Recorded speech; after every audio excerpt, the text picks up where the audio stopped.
មនុស្សយើងតែងតែកើតមកហើយតែងតែស្លាប់ទៅវិញពីមួយជាតិទៅមួយជាតិអញ្ចឹងទេតាមធម៌របស់ព្រះសម្មាសម្ពុទ្ធព្រះអង្គសម្ដែងថានៅក្នុងសង្សារវដ្តនេះយើងទាំងអស់គ្នាសិតសឹងតែធ្លាប់ជាម្ដាយឪពុកជាបងជាប្អូនជាមិត្តសម្លាញ់ជាមួយគ្នាទាំងអស់រួចអ្នកណាមួយដែលថាមិនធ្លាប់ជាបងជាប្អូនជាមីងជាពូជាម្ដាយជាឪពុកនោះគឺគ្មាននោះទេអញ្ចឹងទេនៅក្នុងសង្សារវដ្តនេះសិតសឹងតែជាបងជាប្អូនជាម្ដាយជាឪពុកជាមួយគ្នាទាំងអស់ក៏ប៉ុន្តែដោយសារតែយើងទាំងអស់គ្នាកើតមកហើយតែងតែភ្លេចតែងតែមិនអាចរលឹកឃើញអំពីជាតិមុនថាយើងបានកើតជាអ្វីអញ្ចឹងទៅដោយការមិនដឹងនេះហើយធ្វើឲ្យយើងមានការធ្វើតោះចិត្តគ្នាទៅក៏កើតសេចក្តីខឹងចងគំនុំគុំគួនខ្លះទៅក៏ព្យាបាទគ្នាចងកម្មចងពៀគ្នាធ្វើឲ្យគ្នាវិនាស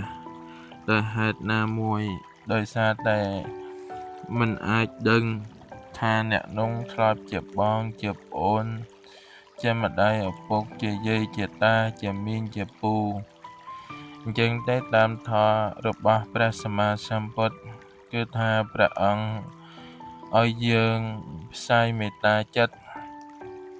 ឲ្យសពសត្វទាំងអស់គ្នានិងឲ្យជួបតែសេចក្តីសុខកុំចងកម្មចងពៀជាមួយគ្នាអញ្ចឹងទេបើយើងសិក្សារៀនសូត្រឆ្វេងយល់តាមធម៌របស់ព្រះសម្មាសម្ពុទ្ធយើងនឹងអាចកាត់បន្ថយនៅភាពខឹងក្រោធភាពចងគំនុំគុំគួនភាពចង់ធ្វើបាបអ្នកដទៃភាពស្អប់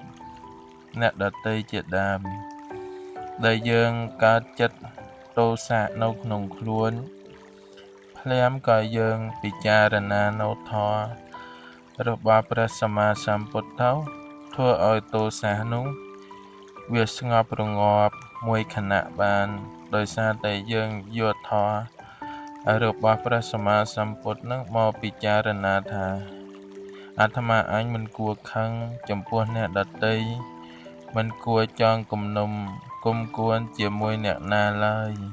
ពីព្រោះថានៅក្នុងសង្សារវដ្តនេះគឺថារៀបរាប់មិនអស់សិតសឹងតែធ្លាប់ជាបងជាប្អូនជាម្ដាយឪពុកជាមីងជាពូជាមួយគ្នាទាំងអស់ម្ល៉េះហើយមិនគួរបៀតបៀនគ្នាចងកម្មចងពៀគុំគួនស្អប់គ្នាទៅវិញទៅមកទេបើយើងពិចារណាដូច្នេះហើយមេត្តាចិត្តក៏កើតឡើងនៅក្នុងខ្លួនយើងផ្សាយមេត្តាចិត្តទៅកាន់អ្នកដទៃទៅកាន់មនុស្សជុំវិញខ្លួនទៅកាន់សពសត្វទាំងឡាយដែលរស់នៅជុំវិញខ្លួនតែងតែឲ្យអភ័យដោយសពសត្វទាំងអស់នោះបាននៅសេចក្តីសុខជាងទេដោយសារតែយើងបានសិក្សារៀនសូត្ររបស់ធម៌របស់ព្រះសម្មាសម្ពុទ្ធហើយបានយើងដឹងយើងអាចកាត់បន្ថយនៅទោសៈគឺសេចក្តីខឹងគុំគួនគំនុំគុំគួនស្អប់ច្រណែនជាដើមយើងកាត់បន្ថយបានខ្លះតែប៉ុណ្ណោះធ្វើឲ្យចិត្តយើងស្ងប់រងាប់មួយខណៈដើម្បីយើងសន្សំឧបនិស្ស័យដោយសារតែមនុស្សយើងនៅជាពុទ្ធជននៅមានកិលេសមិនអាចណាអស់នៅ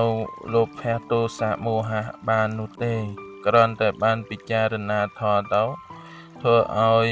អកុសលធម៌ទាំង3នេះបានស្ងប់រងាប់មួយខណៈតែប៉ុណ្ណោះជាងទេបើញាតិញោមខាងគំនុំគុំគួនស្អប់គុំគួនច្រណែនជាមួយអ្នកណាម្នាក់យើងគួរតែពិចារណានៅធម៌ថាមនុស្សយើងកើតមកហើយទីបំផុតទៅក៏គង់តែស្លាប់ដូចគ្នាទាំងអស់មិនអាចមានអ្នកណារស់នៅជីវិតអមតៈ100ឆ្នាំ200ឆ្នាំឬមួយក៏បានជាង100ឆ្នាំ200ឆ្នាំ300ឆ្នាំបានទេតែមួយភ្លែតទេយើងទាំងអស់នេះក៏ត្រូវតែស្លាប់ទៅវិញជាធម្មតាម្ល៉េះហើយមិនគួរអាត្មាអញចង់គំនុំគុំគួនបៀតបៀនជាមួយអ្នកណាម្នាក់ឡើយយើងពិចារណាដូច្នេះធ្វើឲ្យទោសៈនៅក្នុងចិត្តយើងស្ងប់រងាប់បានមួយខណៈដែលយើងពិចារណានៅធម៌មួយទៀតយើងពិចារណានៅធម៌ដើម្បីកុំឲ្យគុំគួនស្អប់ជាមួយអ្នកដែលធ្វើទង្វើមិនគួរសមមកលើយើងពិចារណាថាអ្នកនងពីជាតិមុនធ្លាប់ជាម្ដាយធ្លាប់ជាឪពុកធ្លាប់ជាបងជាប្អូនជាមីងជាពូរបស់អាត្មាអញក៏ប៉ុន្តែដោយសារតែជាតិនេះកើតមកហើយធ្វើឲ្យអាត្មាអញមិនដឹងអំពីជាតិអតីតជាតិម្ល៉េះហើយមិនគួរស្អប់អ្នកនោះឡើយយើងគិតពិចារណាដូច្នោះទៅក៏ធ្វើឲ្យទោសៈគឺសេចក្តីខឹងនៅក្នុងចិត្តយើងបានស្ងប់រងាប់មួយខណៈយើងផ្សាយមេត្តាចិត្តឲ្យអ្នកនោះបាននៅសេចក្តីសុខសូមអនុមោទនា